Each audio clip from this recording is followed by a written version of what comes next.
প্রতিপক্ষ যেই থাকুক না কেন সেটা নিয়ে তো সবসময় একটা প্ল্যানিং থাকেই। এখন এটা যে পার্ট অফ এ গেম, যেটা আপনার একটা ইনজুরি থাকবে, কিন্তু এই ইনজুরি যেটা থাকে সেটা কিন্তু ইনজুরির পরবর্তী যে প্লেয়াররা থাকে একটা ন্যাশনাল টিমের, সে কিন্তু আপনার 18-20 প্লেয়ারই থাকে, সমান সমান প্লেয়ারই থাকে।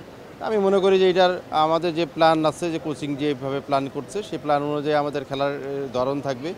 আমরা যে বাড়তি আমাদের যে প্লেয়ারদের একটা আশা, এবং সবাই যে আমরা একটা ফিল করছি, আমরা অনেকেই অনেকবার আসছি, কিন্তু এইবার আমাদের সাথে যে হামজা আসাতে আমাদের আপনারাই দেখছেন অ্যাটমসফিয়ার কিন্তু অলমোস্ট সব চেঞ্জ।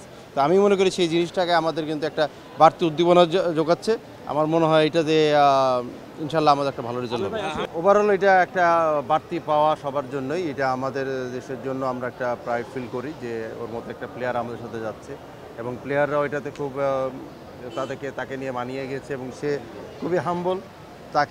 তার দিক থেকে সেরকম কোনো নাই যে বাড়তি কোনো একটা আমি বাইরে একটা প্রিমিয়ার লিগে খেলি বা কোনো সেরকম কিছুই নেই। তো সেই দিক দিয়ে আমি মনে করি যে সে যেটা করেছে আমার টিম বন্ডিংটা অনেক ভালো হয়েছে।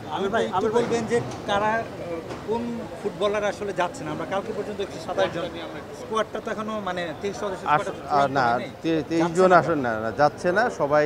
আমাদের এখানে যারা ইনজুরি ছিল, আমাদের বিএফএফ থেকে যারা আমরা ছিল, তারা সবাইকে নিয়ে কিন্তু আমরা যাচ্ছি। কতজন যাচ্ছে? আমরা 26 জনের মতোই যাচ্ছি। হ্যাঁ, সেখানে আমরা যেটা হইলো যে যেহেতু খেলার আগের দিন পর্যন্ত আমাদের স্কোপ আছে 23 জনের, সেই 23 জন আমরা করব।